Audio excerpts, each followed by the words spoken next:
Hi everyone, we have already discussed morphology of roots, right? तो मैंने बताया था मॉर्फ का मतलब क्या है? मॉर्फ का मतलब है फॉर्म, सॉरी एज भी जाएगा उसका। मॉर्फ का मतलब है फॉर्म और लॉजी का मतलब है स्टडी। तो किसी भी स्ट्रक्चर को स्टडी करना मॉर्फोलॉजी कहते हैं। आज हम स्टेम के मॉर्फोलॉजी को स्टडी करेंगे, ठीक है? इट्स अ लार्जर सब topic, it's a small part of a larger topic. तो ये एक सब टॉपिक है जिसमें हम सिर्फ बर्ड्स के क्लासिफिकेशंस को समझेंगे, ठीक है? तो स्टेम क्या है? अगर एक डाइकॉट सीड कंसिडर करें हम, तो किसी भी डाइकॉट सीड के, मैंने ये पहले भी एक्सप्लेन किया है, तो एक डाइकॉट सीड के पॉइंट ऑफ अटैचमेंट ऊपर जो एपिकोटाइल है उससे निकलती है एक रूडिमेंटरी लीफ लाइक स्ट्रक्चर जिसे हम प्लूम्यूल कहते हैं, और एक नीचे पॉइंट ऑफ अटैचमेंट हाइपोकोटाइल जो है उससे निकलता है एक रूडिमेंटरी रूट लाइक स्ट्रक्चर जिसे हम रेडिकल कहते हैं। करेक्ट है ना? तो अब ये जो रेडिकल और प्लूम्यूल है, radicle gives rise to your root system और plumule gives rise to your shoot system, ठीक है? तो प्लांट के मेन बॉडी से, अगर ये ग्राउंड है उसके नीचे रूट सिस्टम है, वहां से जो सिलिंड्रिकल, इट्स अ सिलिंड्रिकल जो मेन एक्सेस असेंड करता है, ऊपर की तरफ जाता है, उसे हम स्टेम कहते हैं। स्टेम पे जब ब्रांचेस आएंगे, उस पे लीव्स आएंगे और फ्लावर्स आएंगे, तब इस पूरे सिस्टम को एक शूट सिस्टम कहा जाता है। It's known as the shoot system. So it develops from the plumule and it is the ascending cylindrical axis. It is negatively geotropic, मतलब ये ग्रेविटी के अगेंस्ट ग्रो करता है और सनलाइट के तरफ ग्रो करता है। So it is negatively geotropic, negatively hydrotropic and positively phototropic, ठीक है? और ये एक्सोजेनस है, मतलब जो कॉर्टेक्स का सरफेस मेरिस्टम है वहीं से ब्रांचिंग होती है of the stem, correct? So stem का जो डेवलपिंग स्ट्रक्चर है, जो कॉम्पैक्ट एम्ब्रायनिक स्ट्रक्चर है, उसे हम बड कहते हैं। शूट सिस्टम में जो भी ग्रो करेगा, सो शूट सिस्टम में फ्लावर्स, लीव्स, ब्रांचेस, ये सारे आपके शूट सिस्टम के अंदर आता है। तो शूट सिस्टम से जो भी पार्ट शूट सिस्टम में ग्रो कर रहा है वो सब किसी ना किसी टाइप के बड से ग्रो करता है, ठीक है? बड्स देयरफॉर आर कंडेंस्ड और compacted under developed embryonic shoot, जो यूजुअली एक क्राउडेड क्लस्टर ऑफ लीव्स से कवर होता है। It can be very small, can vary from microscopic to very small to large buds. Okay? Buds को जब हम classify करते हैं तो हम बेसिकली इसको 3 ways में क्लासिफाई करते हैं, on the basis of their nature, on the basis of their position and on the basis of their activity. ठीक है? Nature मतलब ये क्या बनाएगा, what does it grow or what grows from it, from this bud. Okay? अगर vegetative बड है तो वो लीव्स या ब्रांचेस बनाएंगे, और अगर फ्लोरल बड है तो वो फ्लावर्स बनाएंगे।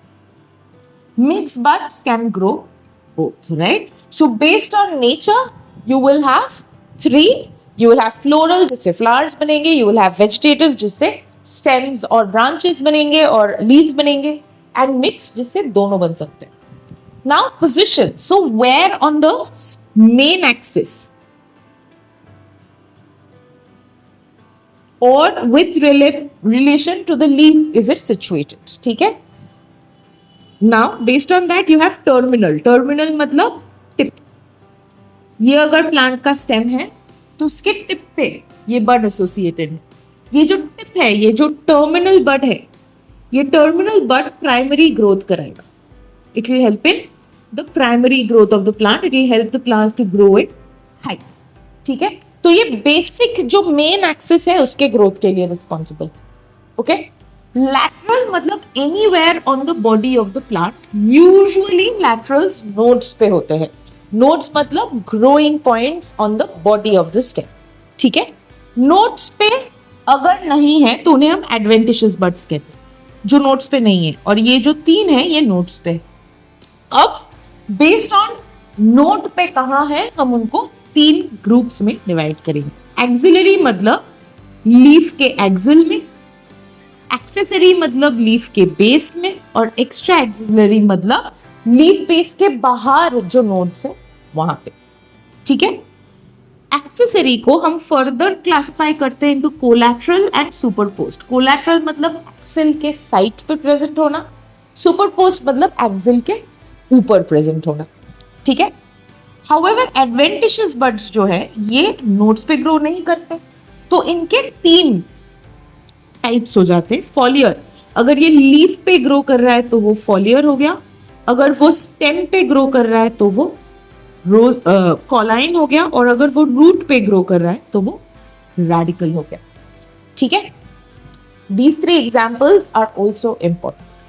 Moving on, एक्टिविटी के बेसिस पे हम एक्टिव या डोरमेंट कहते हैं स्टेम्स को. एक्टिव स्टेम्स मतलब stems that are rapidly dividing, buds are growing and exogenous development is happening. Dormant मतलब जो टाइम टू टाइम एक्टिव और इनएक्टिव में वेरी करता है, मतलब जो अभी एक्टिवली ग्रो नहीं कर रहा है वो डोरमेंट. ट्रॉपिकल्स में डोरमेंट्स ज्यादा देखे जाते हैं. ठीक है. Moving on to modification in buds. Bud में मॉडिफिकेशंस मल्टीपल टाइप्स के होते हैं. यूजुअली वेजिटेटिव मॉडिफिकेशंस होते हैं जिसमें हमको फ्लैशी बल्बल्स मिलते हैं. अनियंस जो हम खाते हैं वो फ्लैशी बल्बल्स है. ठीक है. It's a modification of a stem. वहां पे फ्लैश स्टोर हो जाती है and it can be vegetatively propagated as well. तो अगर आप ऑनियन के बेस पे जो रूट्स आते हैं उसको काट के सॉइल में डाल दो, उससे प्लांट मिलेगा आपको. Right. It helps in vegetative propagation. Again foliar मतलब लीफ से, फ्लोरल मतलब फूल फ्लावर लाइक, एंड रेडिकल मतलब रूट से. ठीक है. Similarly cabbage. Cabbage is the largest apical terminal bud जो हमको दिखता है. वो सेम प्लांट से ही हमको कैबेज, कॉलीफ्लावर, ब्रोकली मिल रही है, but cabbage is the largest terminal bud. ठीक है. Turions are fleshy buds found in hydrophytes. Correct. Tendrils, thorns, these are modifications. हम इसको modification और stem कहते हैं. These are also modified buds. Tendrils, cucurbita for example, cucumber, pumpkin, ऐसे plants में जो कि creepers है उनमें creep करने में, right? So अगर ये एक support है तो thigmotropy करने में help करता है. This is the plant. Then the plant will keep associating it with the support using tendrils, right? So this process, tendrils help in thigmotropy. Similarly, ये जो thorns है, thorns are modifications in xerophytes. In plants जो deserts में grow करते हैं ताकि leaf से ज़्यादा leaf का क्योंकि surface area will become larger, leaf से ताकि ये ना हो जाए, transpiration से पानी का loss ना हो जाए, इसीलिए वो thorns बनाते हैं, right? Thorns can also be effective ways to warding away predators. Predators से बचने के लिए भी काफी plants अपने अंदर thorns लगाते हैं. So I hope this much of the classification is clear. In the next video, we will go ahead and discuss branching types of the stem. Okay. Thank you so much. Let me know if you have any.